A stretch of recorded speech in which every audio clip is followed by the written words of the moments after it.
The security camera caught a glimpse of a man in a navy suit walking out of the glass doors of Brookfield Savings Bank, sunlight glinting off the silver frame of his watch. He wasn't smiling, not yet. Inside, the whispers were only just beginning. "That was him," a teller muttered. The manager sighed, rubbing his temples. "Yes, that was Mr. Raymond Carter, the owner of Carter Holdings. 2 hours earlier." The morning in downtown Chicago had a crisp chill. Raymond adjusted his tie as he crossed the marble floors of Brookfield Savings. His briefcase swung lightly at his side, his step steady and unhurried. It was supposed to be a simple errand: deposit a company check and head back to his office before the board meeting at 11. At the counter stood Claire Bennett, a teller in her late 20s, known for her efficiency and confidence. She noticed him approach and gave a polite, professional nod. "Good morning," Raymond greeted, his tone even. He slid a check and some documents through the slot. "I'd like to make a deposit into the Carter Holdings business account." Claire glanced at the check, then back at him. Her expression stiffened. "This window is for business clients only," she said. "I know," Raymond replied with a small smile. "That's exactly what this is." The suspicion. Something in Claire's eyes shifted, a flicker of doubt that hardened into suspicion. She leaned forward slightly, her tone sharp. "I'll need to see some identification." Raymond didn't hesitate. He pulled his ID wallet from his pocket and handed it over. She studied it longer than necessary, flipping it back and forth.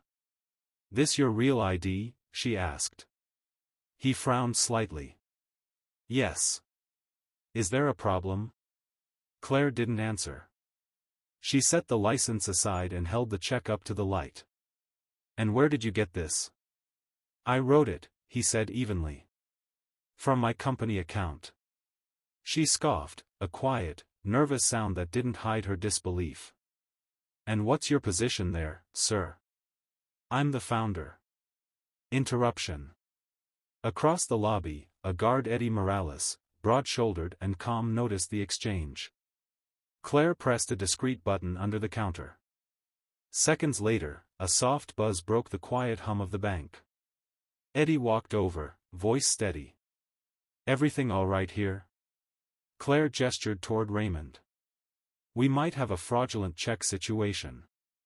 Raymond's calm broke for just a second. "Excuse me?" "Sir," Claire said crisply, "this doesn't add up.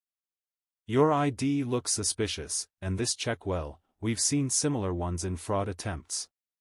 Eddie folded his arms, eyes moving between them. "Do you want me to call the police?" Raymond inhaled sharply, forcing composure. "No one needs to call anyone. Call the company number on the check, they'll confirm who I am." Claire hesitated, lips pursed. "We'll see." The waiting. 10 minutes felt like an hour. Raymond stood silently, watching as Claire tapped on her keyboard, whispering to another teller nearby. Eddie stayed close, pretending to scan the lobby but clearly waiting for an instruction. Customers glanced over, occasionally curious, judgmental, uncertain. When Claire finally picked up the phone to verify the check, her tone was curt. "Yes, this is Claire from Brookfield Savings.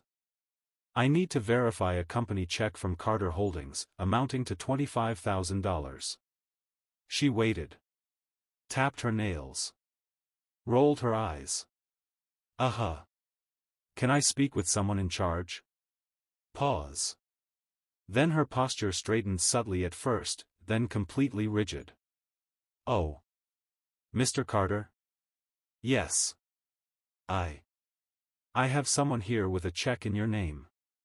The silence that followed was painful. Her face changed color, red to pale to flushed again. "Oh, I see. Yes, of course. Thank you." She put the phone down slowly, her hands trembling slightly. Revelation. Eddie leaned closer. "Everything good?" Claire nodded weakly, voice barely audible. It's real." At that exact moment, the office door behind her opened and Mr. Dalton Pierce, the bank manager, stepped out. "Claire? What's going on here?" Claire straightened, forcing composure. "Just a verification issue, sir. Everything's fine now." Dalton's eyes flicked to Raymond, whose patience was clearly fading. "Sir, I apologize if there was any inconvenience," the manager said smoothly. Raymond's voice was calm but firm. "Inconvenience isn't quite the word I'd use." Flashback, 2 days before. Raymond Carter sat at his mahogany desk, signing off on final numbers before the company's expansion announcement.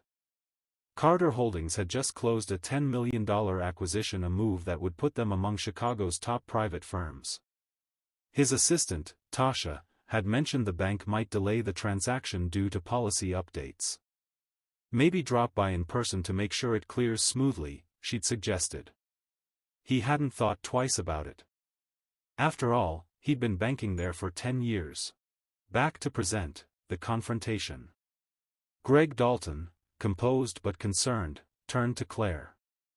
"Can you explain why one of our oldest corporate clients is being treated like a suspect?" Claire stammered. I thought, his ID. Raymond cut in, his voice like steel. "You thought I didn't belong here?" The entire lobby seemed to hold its breath.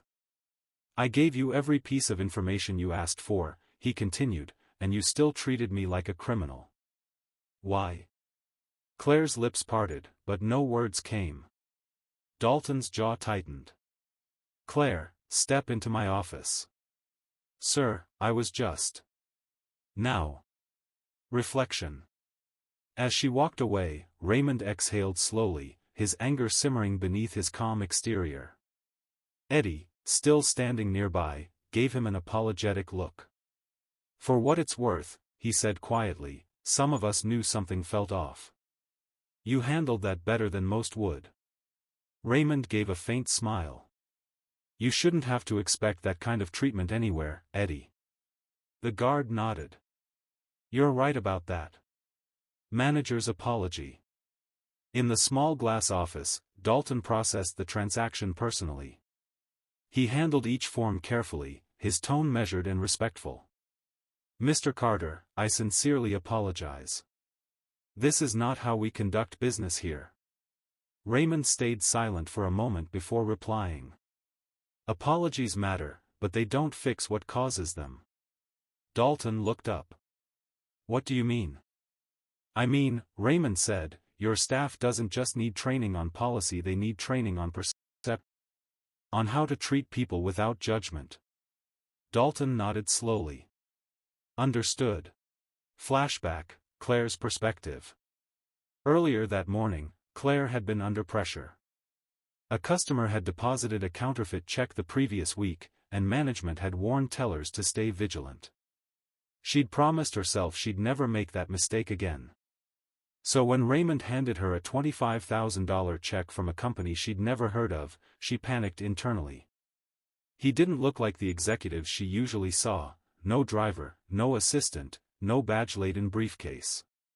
Her instincts screamed, "Be careful." And she had been, too careful, too biased. 11. Resolution. By the time Raymond exited the office, Claire was standing near the exit, visibly shaken. Her eyes glistened, and she opened her mouth to speak, but he raised a hand. "Don't apologize to me," he said softly. "Learn from this. Because next time, the person you doubt might not have the voice or position to stand up for themselves." Claire nodded wordlessly, her gaze dropping. Aftermath. Dalton Pierce gathered the staff for an unscheduled meeting an hour later. Claire's seat sat empty. He spoke quietly, but his words carried weight. "We made a mistake today, one that could have cost us more than just a client. It could have cost us our integrity." He paused, looking around the room. "We talk about security, but maybe we should talk more about humanity. About seeing the person in front of us, not just the policy." A murmur of agreement swept through the team. Epilogue. Later that evening, Raymond sat in his car outside his office building, watching the sunset reflect off the mirrored windows. His assistant called, cheerful. "All good at the bank?" He smiled faintly. "Eventually." "What happened?" "Just a reminder," he said, "that respect is still something we need to teach, and earn." He hung up and stepped out of the car. The city hummed around him, alive, indifferent, endless. As he walked into the glass lobby of Carter Holdings, his reflection caught the light, confident, steady, composed. Behind him, the bank that had doubted him was learning a quiet lesson, one that wouldn't fade with the day's closing balance. Moral: never judge someone by appearances. What looks ordinary may carry greatness. What seems unfamiliar may hold truth. And sometimes, the person you misjudge today might be the one whose signature pays your salary tomorrow. If this story